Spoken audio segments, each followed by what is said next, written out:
Welcome to the deep dive, where we try to cut through the noise and get straight to the insights.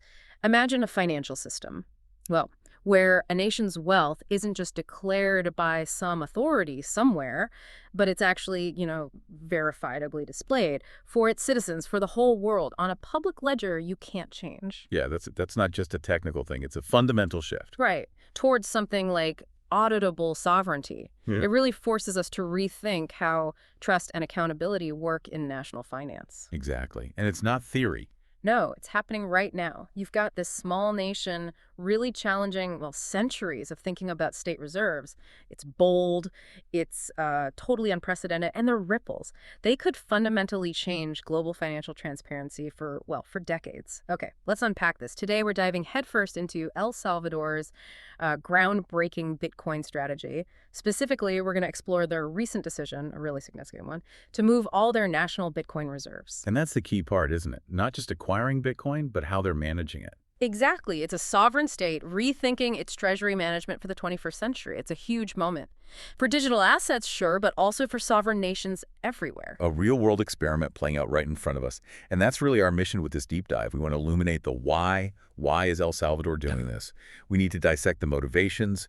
The security implications huge for a nation holding digital wealth on public chains, and of course the global ripple effects. Right. This isn't just about tech, it's about transparency in public finance, financial sovereignty in a digital age, and the impact on the whole Web3 ecosystem. Yeah. We'll explore what it means for you, the investor, for other governments maybe thinking about this, and just the future of how states manage money. So, understanding not just what happened, but why it matters globally. Okay, let's jump right in. El Salvador's bold move. The announcement itself, well, it sent shockwaves through the crypto world. El Salvador is officially moving its entire national Bitcoin reserves. Entire, not just a piece. No, not a small portion, not just the new stuff. All of it, their whole stack. Over 5,700 BTC, reportedly at the time, being consolidated, transferred into multiple carefully chosen wallet addresses. And it wasn't some secret thing either. Not at all. Very public, very deliberate. Announced by President Bukele himself. You hear national reserves, you think gold vaults, right? Foreign currency holdings. Often secret, limited access. Very opaque usually. Now apply that to Bitcoin. An asset on a public ledger. And you start to get the scale, the significance of this. It's a strategic relocation of national digital wealth. Executed with unprecedented transparency. What's truly fascinating here is this isn't just some internal accounting detail. It's a major public statement. It's them deliberately embracing core crypto principles, Yeah. and challenging traditional financial secrecy. How so? What principles are we talking about? Well, first, and maybe most importantly, transparency. Moving these holdings to publicly verifiable on-chain addresses. That means visible, traceable on the Bitcoin blockchain itself. Totally different from assets hidden away in a bank or traditional custodian. So anyone can check. Anyone with an internet connection and a block explorer. Near real-time verification. You don't need to trust a government report that's months old. That's radical compared to how things normally work. It is. It creates accountability, unlike almost anything in traditional public finance. Second, it speaks to decentralization. Choosing multiple addresses isn't random. Right, spreading it out. Exactly. It's a tactical move. Avoids a single point of control, a single point of failure, reduces systemic risk, makes it much more resilient. Less of a honeypot for attackers. Precisely. Which brings us to the third point, enhanced security. By distributing holdings, moving them off maybe centralized exchanges or third-party custodians, they're cutting down the attack vectors. Like not keeping all your gold in one giant vault. Perfect analogy. Imagine trying to steal a nation's gold spread across hundreds of smaller, separate, secured locations. It gets exponentially harder. And we've seen single points of failure exploited in crypto again and again. Constantly. So these factors, transparency, decentralization, security, they're absolutely critical for a sovereign nation managing Bitcoin at this scale. It's smart for an individual, sound for a corporation, but for a nation. It's a profound statement. About trust, accountability. And a whole new approach to state finance. Very different from how gold or fiat is usually managed, centralized, often secret. El Salvador's basically saying, don't just trust us, verify us. That's a huge shift. Verifiable integrity. And Okay. speaking of integrity and support, before we dive even deeper here, just a quick note, if you're finding this exploration of El Salvador's move interesting. If you appreciate us breaking down these complex crypto topics, please take just a second right now to like this video, subscribe to the channel, and maybe hit that notification bell. It really does make a difference. It absolutely does. Your engagement, every like, subscription, share it, directly fuels our growth. It helps us show up in the algorithm, helps more people find these discussions, and honestly, it just enables us to keep creating this kind of in-depth content for you. So thanks for being part of this. Your support means everything. Now, back to that verifiable accountability. Beyond the public display, what are the internal calculations? The core motivations for a state to move its entire Bitcoin reserve. Security has to be paramount, right? Especially with national wealth. Absolutely. Reducing the risk of a single point of failure, a catastrophic hack, that's got to be number one. So the analogy I used before, spreading valuables across multiple safes instead of one giant vault. That's exactly it. Mitigating the risk of one single sophisticated attack taking down their whole treasury. Because if it was all in one big known wallet or on one exchange... It's an incredibly attractive target. State-sponsored hackers, cybercriminals, even insiders. By spreading it across numerous independently secured addresses, they build a more robust defense. It's fundamental digital asset security, just scaled up to the national level, recognizing that even the toughest single points can be broken. And right alongside security, there's that dramatic increase in transparency we talked about. It's not just protection, it's verification. Making its existence and movement verifiable by anyone, anytime. Yes. By putting reserves on public on-chain addresses, they make it incredibly easy for the global crypto community, researchers, institutions, anyone, really, to track their holdings. No need to take their word for it. You can see it yourself. Inflows, outflows, balances. It's transformative for public trust. Way beyond traditional finance, where audits are late, complex, sometimes unclear. Imagine verifying your country's gold reserves with a few clicks.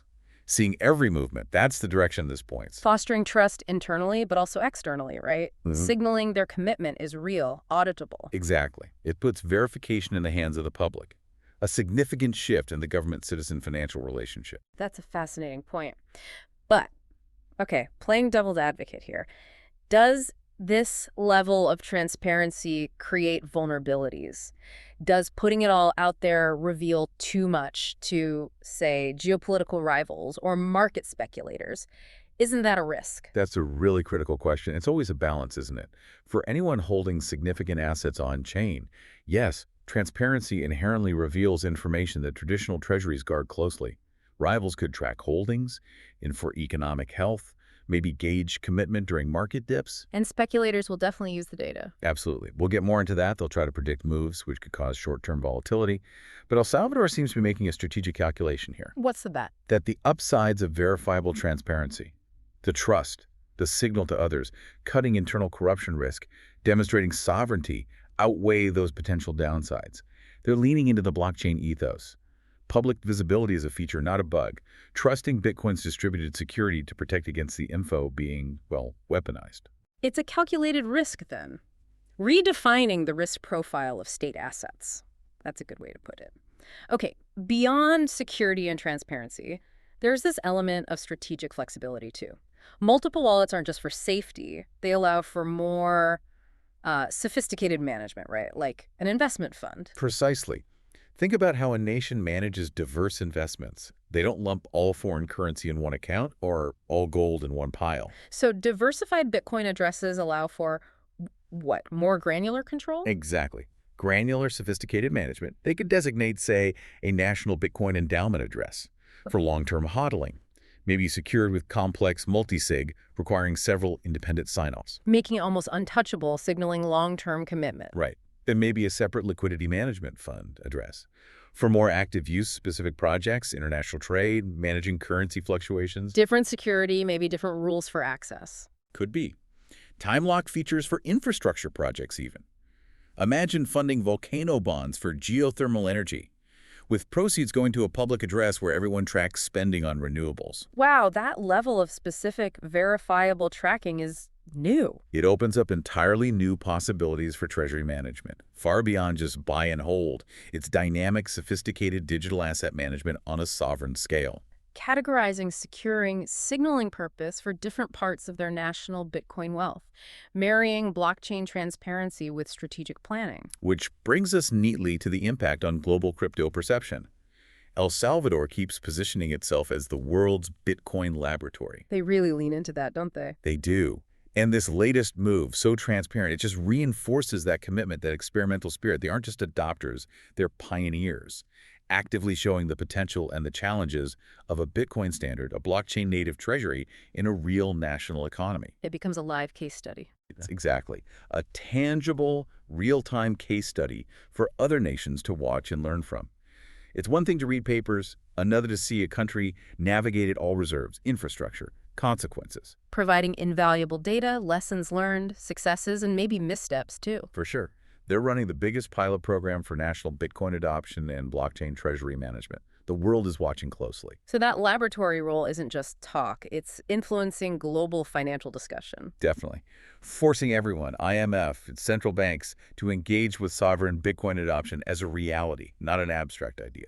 And the signal to other governments, it seems incredibly clear. What do you think that signal is? That governments can use these blockchain native tools effectively for treasury management, just like institutions or even savvy individuals. It sort of demystifies it, shows these advanced strategies aren't just for crypto funds. They're applicable, robust, maybe even beneficial at the national level. It's a blueprint, proof of concept, embracing transparency, security, decentralization, core blockchain ideas. Taking something complex and making it a strategic national capability. Here's where it gets really interesting. The ripple effects. Could this actually inspire other nations? El Salvador is showing the impossible is, well, possible. It certainly forces other governments to confront the viability of these tools. If El Salvador, a smaller developing nation, can do this, What's stopping us? That's the question they might ask. For sovereignty, transparency, security? it's not just about Bitcoin the asset anymore. It's about blockchain as a technology for governance, for financial management. El Salvador is providing a compelling template. Indeed. And the question then becomes, which countries might follow suit, or at least be heavily influenced? Who do you think is watching closest? Well, you could speculate on a few categories. First, nations like Argentina, maybe Venezuela, Yeah. ones grappling with really serious economic instability. Hyperinflation, currency devaluation, capital controls. Exactly. Decades of it. Yep. Heavy reliance on the U.S. dollar, limited policy options. For them, Bitcoin could be a powerful hedge, a path to financial independence. A way around traditional systems or sanctions. Potentially.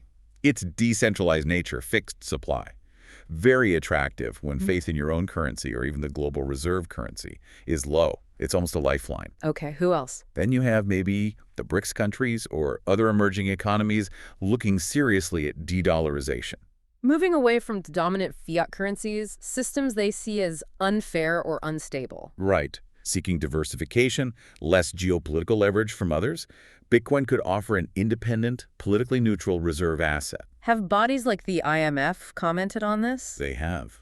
The IMF, the BIS, often cautious, but they acknowledge the potential, especially for emerging economies, remittances, financial inclusion, even reserve management, particularly where traditional banking is weak or trust is low. So El Salvador's example provides the practical data they need. It could. The real-world data to seriously consider Bitcoin as a strategic part of their financial future, especially if they want more autonomy. It's a tangible counter-narrative. Okay, so national implications are huge. But what about for individuals? Investors, traders? How does this affect us when these big on-chain moves happen? Short term, it seems like it could definitely stir things up. Volatility, speculation. Absolutely.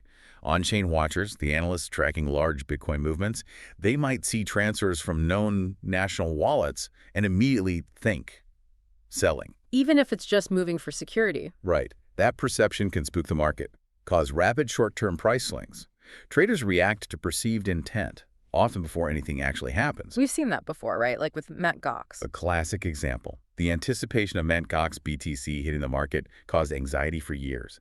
Every related on-chain move sparked volatility, fear of a supply shock. So even though El Salvador's moves internal management, the scale could trigger similar reactions. It's very possible. Those whale alerts, the bots tracking big transactions, they'll be active. Traders will watch closely, try to interpret every move, even if the intent is just better security. Market psychology meets data visibility.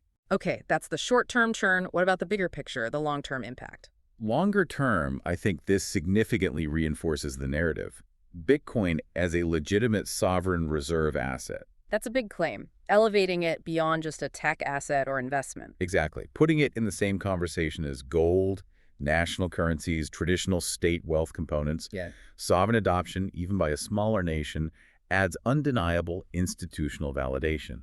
Traditional finance, global finance, they can't ignore that. Are others making this case too? Oh yes, ARK Invest, for example, has published a lot on Bitcoin as a sovereign reserve asset.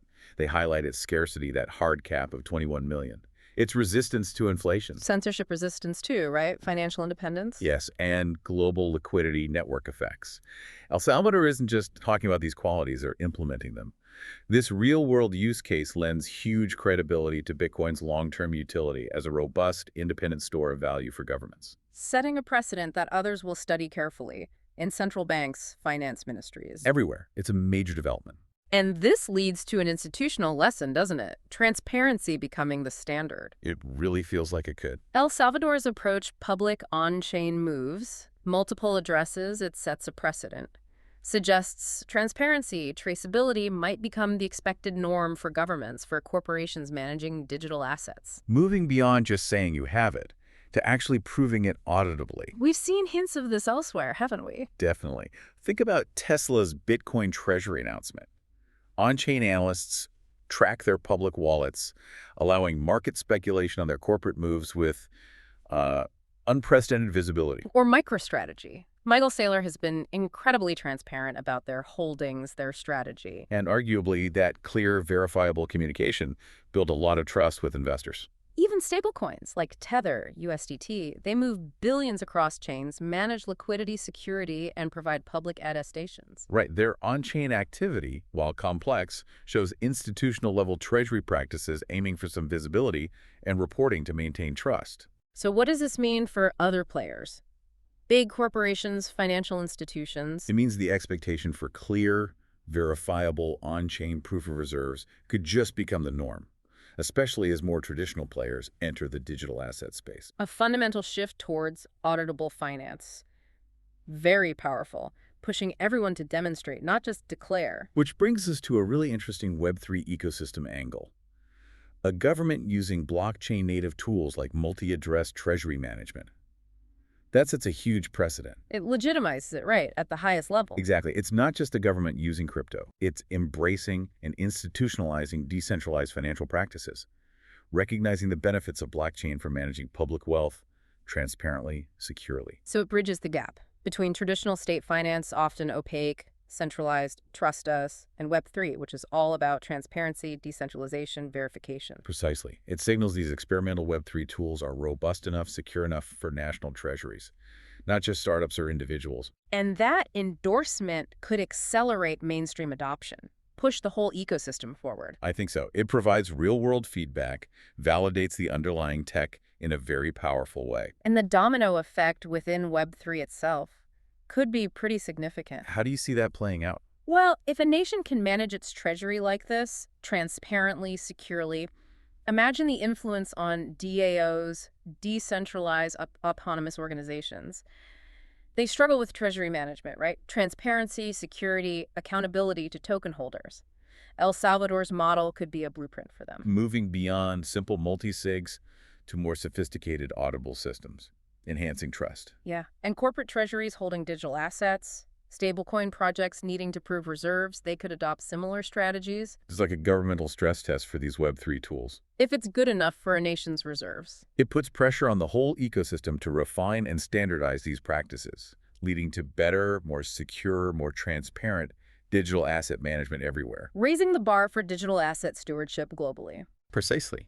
And connecting this to the bigger picture, it really strengthens the case for blockchain's fundamental role in public finance, beyond just niche uses. It shows blockchain can be core infrastructure for how states manage money, ensure accountability, project sovereignty. Yes. It's not just buying Bitcoin, it's operating on Bitcoin's rails for treasury functions. Which raises that huge question. What does this mean for the future of how states manage money? Are we moving towards a world where central bank balance sheets are partly verifiable on public ledgers, El Salvador is challenging the old opaque systems. Suggesting a future of more transparent, auditable national treasuries anyone, anywhere can scrutinize. Huge implications for governance, trust, global relations, maybe reducing corruption, fostering confidence. It's radical, but they're making it real. And we can actually bring this to life, conceptually at least, with on-chain data. Imagine using those tracking tools, inputting El Salvador's known treasury addresses. You'd see a dashboard, collective holdings, inflows, outflows, distribution across the new addresses. Firms like Glassnode, CryptoQuant already do this kind of deep analysis for the market. A national treasury, prime target for that kind of scrutiny. Near real-time monitoring. Unprecedented insight into a nation's financial strategy, way beyond a quarterly report, seeing transaction hashes, timestamps, amounts, a vivid picture. And those movements connect directly to market sentiment, like we said. Those whale alerts aren't just noise, they reflect market psychology. Big, traceable moves by nations or institutions send ripples because people try to guess the intent. Consolidation for security, or prepping for a sale. Exactly. And this transparency lets us make comparisons too. Right. We see El Salvador's clear self-custody preference against the broader trend of exchange reserves dropping. Showing a shift towards people, institutions making control of their own assets, off exchanges. El Salvador is aligning with, maybe even leading, that shift towards greater sovereignty and resilience in crypto. Absolutely. And we could even dive deeper into metrics like the MVRV ratio, market value to realized value. Right, comparing current price to the average price coins last moved at. It gauges long-term sentiment. For El Salvador, it'd show if their holdings are in profit or loss overall, a macro health check on their digital treasury. Instantly verifiable. And then there's Bitcoin's dominance, how sovereign adoption reinforces BTC's market cap share relative to the whole crypto market. Solidifying its position as the premier digital reserve asset, especially for entities seeking a store of value, not just altcoin speculation. So, considering MVRV, BTC dominance, how does this public on-chain activity elevate El Salvador's financial story compared to old-school reserve management? It fundamentally shifts it from assertion to demonstrable fact. MVRV lets them point to a public metric showing profitability, countering rumors or political attacks about losses. And by boosting BTC dominance through adoption. They're not just buying an asset, they're actively part of the narrative. Bitcoin is digital gold, the most robust, secure crypto asset for treasuries. It transforms their financial position from trust us to verify it yourself on a global ledger. Groundbreaking transparency and accountability for a nation. Anyone can be an auditor. So let's try and recap this incredible journey we've been on today. We've looked at El Salvador's really strategic, remarkably transparent transfer of its entire national Bitcoin reserve into multiple wallets. A very deliberate move. We've seen how it cements their role as the world's Bitcoin laboratory, setting this global example. A case study in real time. We explored the dual impact, potential short-term market speculation from on-chain moves, but also how it bolsters Bitcoin's long-term credibility as a sovereign reserve asset. That institutional validation is key. And critically, the huge precedent it sets for the whole Web3 ecosystem, for the future of public finance, challenging opacity, challenging centralized control. Which leaves us with some really big questions to chew on, doesn't it? Definitely. What are you thinking about? Well, do you think El Salvador is mainly just strengthening its Bitcoin position here? Security, transparency, signaling commitment? Or could this be laying the groundwork for a future strategic sale, maybe in a different market, but done with total clarity? That's a good one. Or bigger picture. Right. If more countries actually follow El Salvador's lead, embrace Bitcoin as a reserve, does Bitcoin basically become the new gold, reshaping global monetary policy, international finance? Wow. And maybe the most direct question for everyone listening. How would you feel if the U.S. Treasury, or your own country's Treasury, announced Bitcoin reserves tomorrow, managed with this exact same kind of verifiable on-chain transparency? Powerful questions, really demand some thought. It's amazing how this one small nation's move could potentially reshape global financial transparency, sovereignty for generations. It really challenges our whole understanding of what a national reserve even means in the digital age. Moving towards trust built on verification, not just words. A conversation that's really just getting started. Absolutely. We hope you'll keep pondering these implications long after we finish up here. Thanks for joining us on The Deep Dive.